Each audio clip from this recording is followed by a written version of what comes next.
When we made our McDonald's Spicy Chicken McNuggets, you were praise hands emoji. Then we ran out, and you were streaming tears emoji. Now they're back, so you can be grinning face with sweat emoji. Order ahead on the McDonald's app. And get Money Mouth Face emoji with 2 orders of crispy, irresistible 10-piece McNuggets, spicy or classic, for just $6. Limited time only. Prices and participation may vary. Cannot be combined with any other offer. Single item at regular price. Ba-da-ba-ba-ba.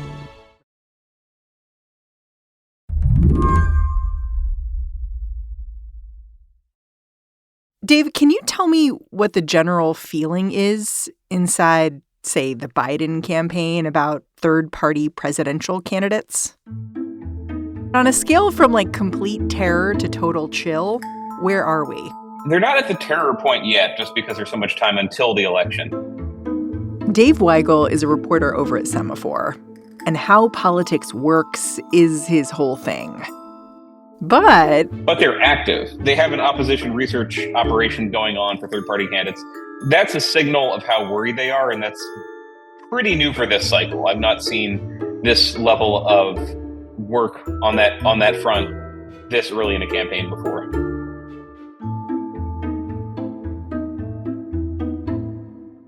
Democrats worry, Dave says. It's hard-earned.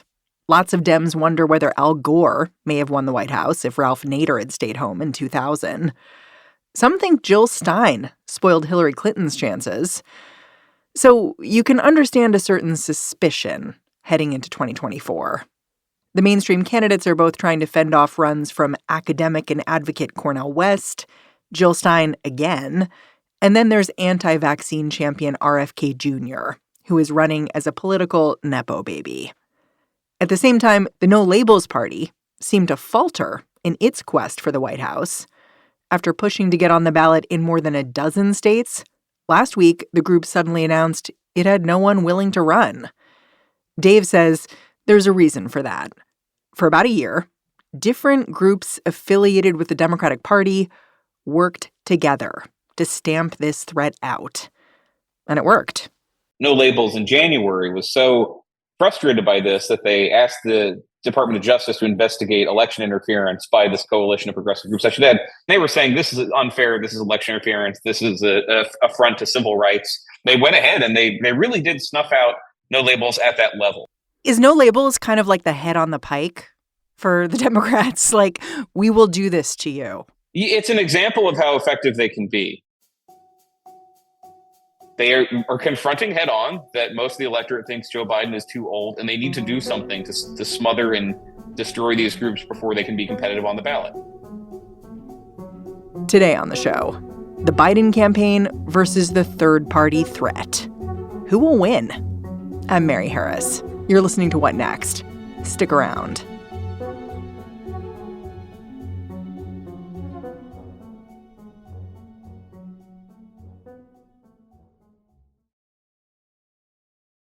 This episode is brought to you by Progressive Insurance. Hey, listeners, whether you love true crime or comedies, celebrity interviews, news, or even motivational speakers, you call the shots on what's in your podcast queue, right? And guess what? Now you can call the shots on your auto insurance. Enter the Name Your Price tool from Progressive. The Name Your Price tool puts you in charge of your auto insurance by working just the way it sounds. You tell Progressive how much you want to pay for car insurance. Then they'll show you a variety of coverages that fit within your budget, giving you options.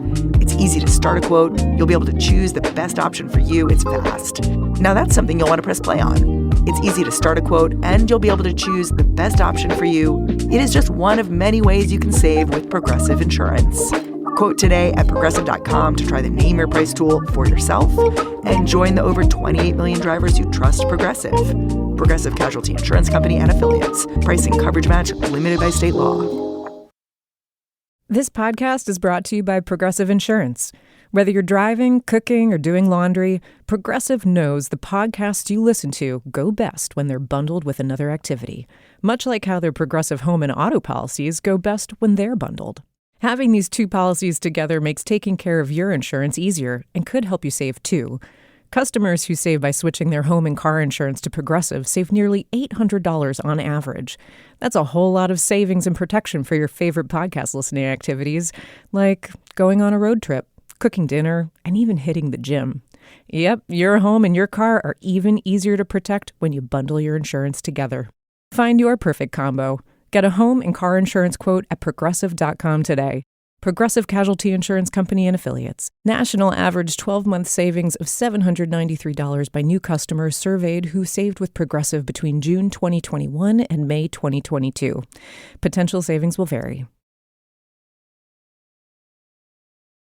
I want to start off with a kind of obituary for the No Labels third-party candidate effort, if we can. And I want to go way back. Like, where did No Labels come from? Yes, No Labels starts in the Obama years in this overall cultural moment where there is a lot of money sloshing around for, let's call it austerity politics. They are most active in how can we get moderate Republicans and moderate Democrats to work together on ideas that the left of the Democratic Party might not like. So it is indeed a coalition of Republicans and Democrats, but it is a certain kind of Democrat.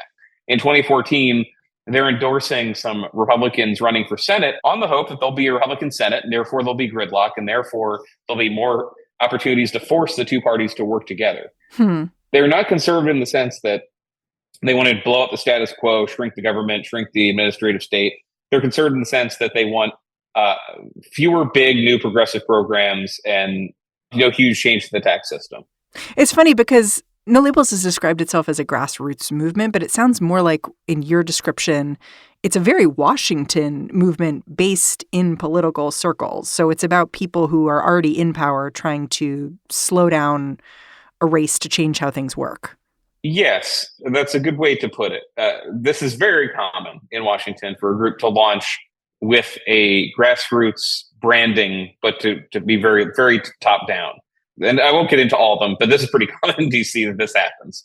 And they built membership over the years. They do have people who call themselves No Labels members. Congress members or like regular Joe members? Congress members and also just supporters. But this is a fairly elite kind of people who might be involved, Rotary or whatever, might say, oh, I also support No Labels. But it's pretty small.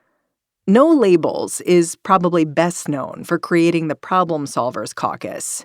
That's a group of moderate Republicans and Democrats in Congress who work together to do things that might not be supported by the far left or the far right. Dave says the caucus is most famous, or rather infamous, for its actions in 2021. That's when a small group of problem solvers split Biden's infrastructure reform off from a must-pass debt ceiling bill.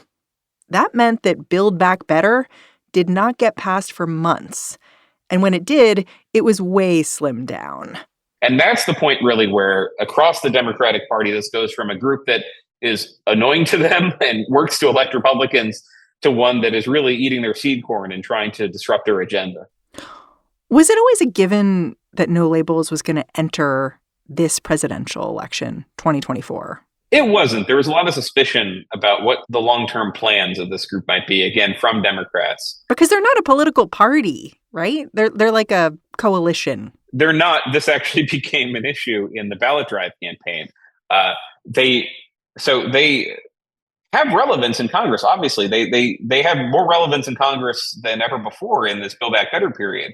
But after that, after the midterms in 2022, they start to argue Americans are frustrated with their choices. We need a insurance option on the ballot. The insurance is framed as, aren't you unhappy with having to choose between Donald Trump and Joe Biden? We're going to give you the insurance of something else to vote for that probably agrees with you on at least half of what you think. But the third party candidate's never going to win. So I don't know how does the insurance work? The insurance would be, in theory, that the No Labels candidate wins the presidency and instead of having to choose between Joe Biden and Donald Trump, I chose between Joe Biden and Donald Trump and the No Labels ticket as president. One thing Democrats point out when indicating No Labels' own polling is that the way elections work in this country, and this is a problem for every third party, presidential elections are different. Every state has electoral votes. If no one has 270 electoral votes, the election goes to the House to a very undemocratic process where each state has one vote and they choose the president. The understanding by everybody in politics is that Republicans have majorities of the delegations in a number of states. If you have the majority delegation, let's say you're Wyoming, you're North Dakota, you're South Dakota, those each have one member. They would vote for the Republican candidate. There are states where it's pretty divided, but Republicans have one more vote. They would vote for the Republican candidate. So what Democrats point out is by No Label Zone polling, the best they could do is maybe throw the election to the House, and then Donald Trump would be elected by the House. That's what they point out, is that there is no true victory strategy for this campaign. When they poll the most optimistic kind of poll, when they ask people, do you want a third option on the ballot? They do okay, but they don't win the election. When they poll with a name, or when they poll with the name No Labels, they do really poorly. Back in January, there was news that No Labels was being sued by some of their donors because they were trying to run a third-party candidate. The donors were arguing No Labels was pulling a bait and switch, basically. They were like, we don't want a third-party candidate. We thought this was about ideas and the movement. And when I saw that, I was like, what? What's going on? Like, do these people know what they're doing? Are they all agreed? Yes, this is the Durst real estate family that files this lawsuit. It asks for reimbursements for the six-figure donations it had given. It's the Durst who sue for breach of contract, saying that the bait and switch is their word. That you were supposed to be a nonpartisan policy group and you're running a political campaign. That's not what we signed up for. They lose much more than they gain from this process. They're not getting even resources from Republicans that think that they're going to help meddle and swing the election for them. RFK Jr. does, but not No Labels. So No Labels announced on Thursday they were not going to field a presidential bid. And this is after like a month of windup being like, we're going to have a meeting. We're going to find a guy. They were floating names. I guess I'm curious, like, by the time this effort failed, like, how many people had they gone through asking to run on their ticket? It's hard to count. So the big names are Joe Manchin, Chris Christie. Other names were floated. So a thing No Labels would do, which to Democrats was both ridiculous and worrisome, was if anyone existed in politics and had a complaint about, if a Republican had a complaint about Donald Trump, if a Democrat had a complaint about Joe Biden, they would reach out to them. They would say, please talk to Nancy Jacobson, our leader. They'd say, come meet with us. Here's our data on how you could win. So there's not a list of how many people they chose. People who have a lot to lose in their political careers are not really interested in running, but they're not interested in running a campaign if the candidate isn't well known enough to be competitive. Who in America might be competitive with frustrated voters? Somebody who's very famous, who has a lot of credibility, maybe political experience, maybe not. Those people are just not interested. Chris Christie's a good example because he talked about it a bit more openly after they reached out to him. They show him their polling where he wouldn't be winning the election. They talk about his potential running mate, and they list some people who have not agreed to run as No Labels candidates for vice president. They clearly don't have much of a plan. They have a vibe. So when you look at this failed third-party effort, does the messy result seem inevitable? I think it does. The history of this project, for going back to 2008, is that it doesn't work. That American politics do not work like politics in France is a good example. In 2017, Emmanuel Macron comes to power. He creates his own party. It comes in the first round of presidential election. It wins the second round, mostly because it's up against the far-right National Front. That's a really inspiring example to follow if you are an American who's tired of the two major parties, but our system doesn't work that way. After the break, the other third-party candidates.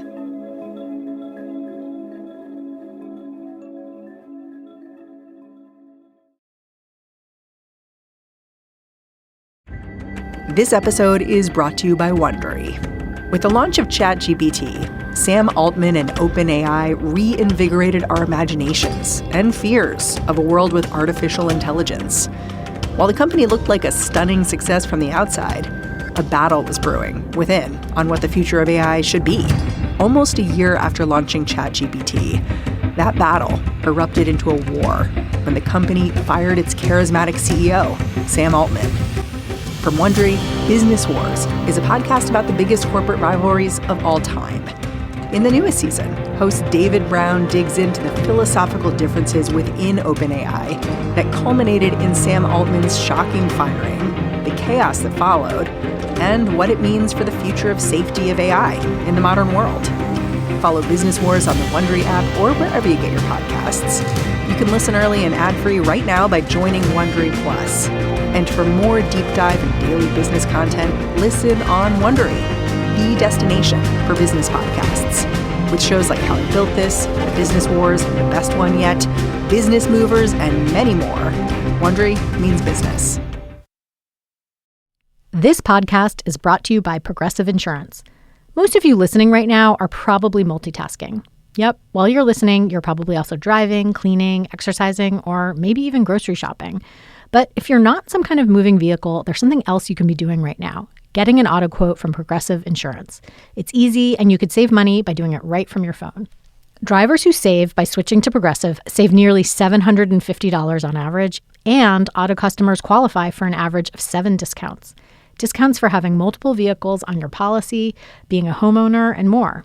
So, just like your favorite podcast, Progressive will be with you 24/7, 365 days a year, so you're protected no matter what. Multitask right now. Quote your car insurance at Progressive.com to join over 28 million drivers who trust Progressive. Progressive Casualty Insurance Company and Affiliates. National average 12-month savings of $744 by new customers surveyed who saved with Progressive between June 2022 and May 2023. Potential savings will vary. Discounts not available in all states and situations. Technically, there are a whole bunch of potential third-party candidates still in the running this year. Cornel West, Jill Stein. But Dave says, really, there is one option. Robert F. Kennedy Jr. The polling right now, very clearly, Kennedy is the only third-party candidate polling above 10%. He polls close to 15 or above 15 in some polls.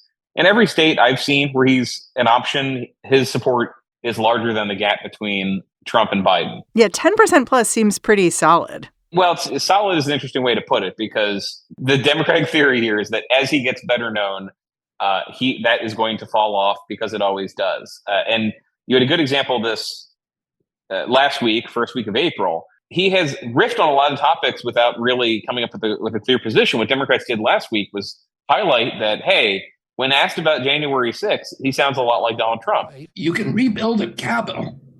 If you eliminate the Constitution, there's really nothing left of America. So he says these things that, let's say, by and large, Democrats don't agree with. And he comes out with one statement saying that he'd appoint a special counsel to look at whether people's civil rights were abused after they were arrested for participating in the insurrection, which he says is not an insurrection. And then he comes up with another statement saying that actually his first statement had said that the January 6th protesters were unarmed. He's learned that some of them are armed. He wants to correct himself. And that's what Democrats think will keep happening. And if they just tell those angry Democrats, hey, you can't possibly vote for this guy, that they're going to benefit from that.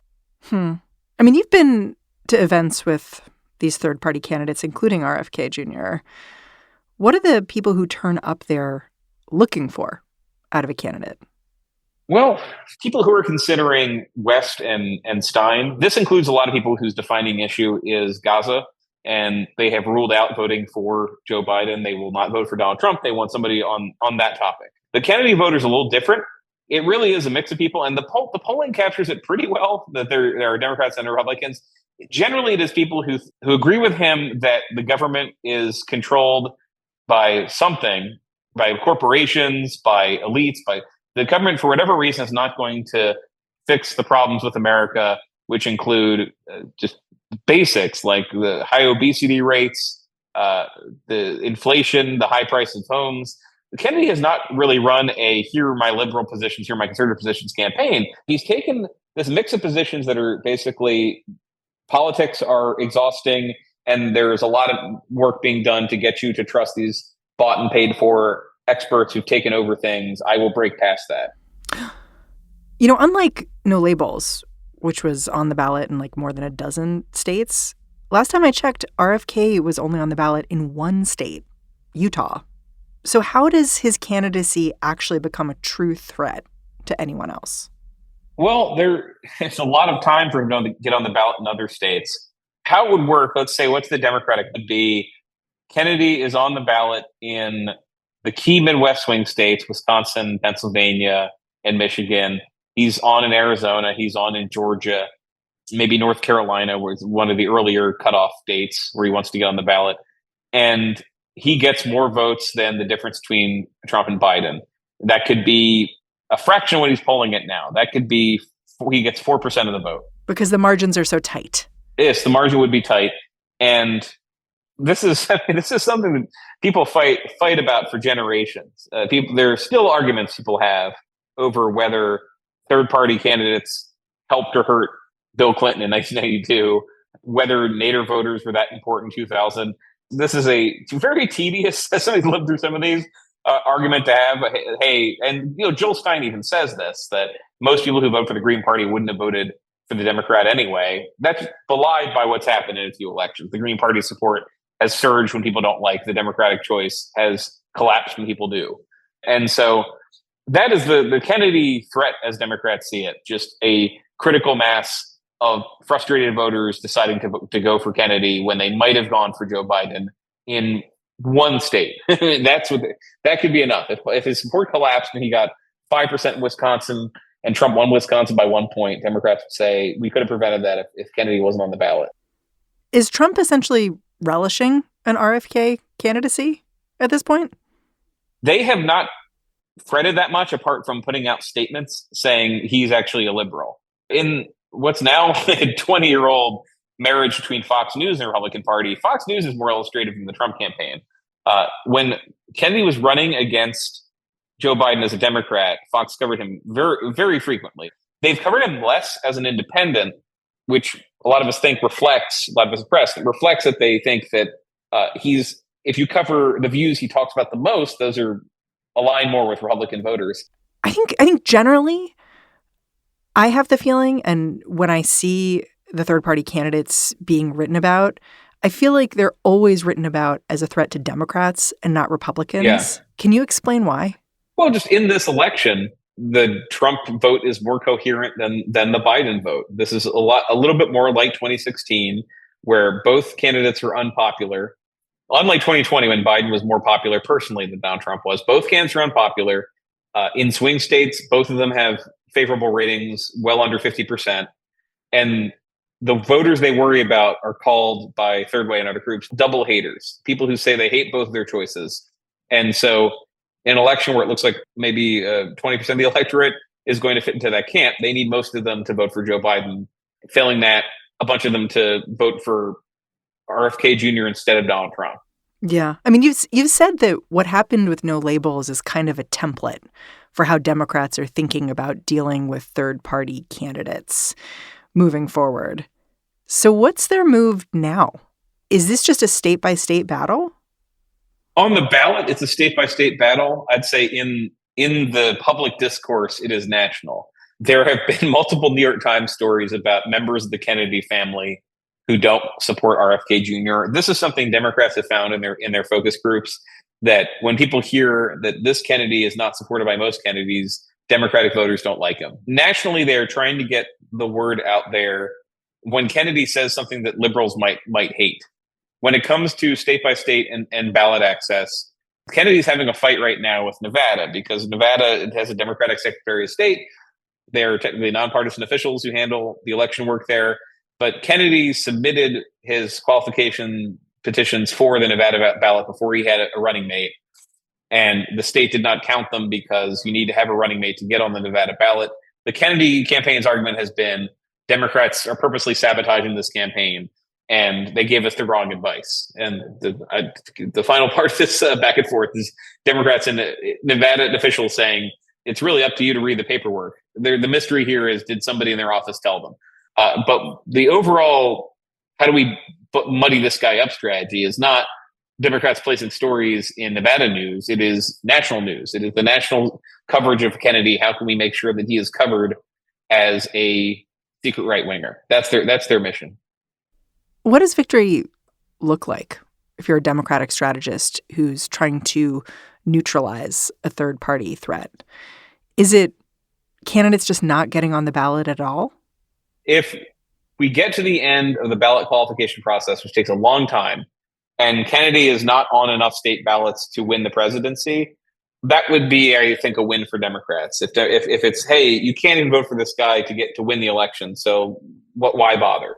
How likely do you think that is? I don't think it's terribly likely. Candidates with less support than him have been able to get on the ballot before. Failing that, it would just be, let's say, if there are 100 people in a room, 50 voted for Biden last time, 50 voted for Trump, and if they get 45 of those people who voted for Biden last time to stick with him and not vote for Kennedy, that'd be a victory for them. It's really just person by person pulling people who are considering Kennedy into the Biden camp. That's the slow grinding long-term victory they're trying to do. Dave, thank you so much for jumping on the phone with me. I'm really grateful. Thanks a lot for having me. Dave Weigel covers politics for Semafor. And that is our show. What Next is produced by Paige Osborne, Elaine Schwartz, Rob Gunther, Madeline Ducharme, and Anna Phillips. We are led by Alicia Montgomery with a little boost from Susan Matthews. Ben Richmond is the Senior Director of Podcast Operations here at Slate. And I'm Mary Harris. Thanks for listening. I'll catch you back here next time.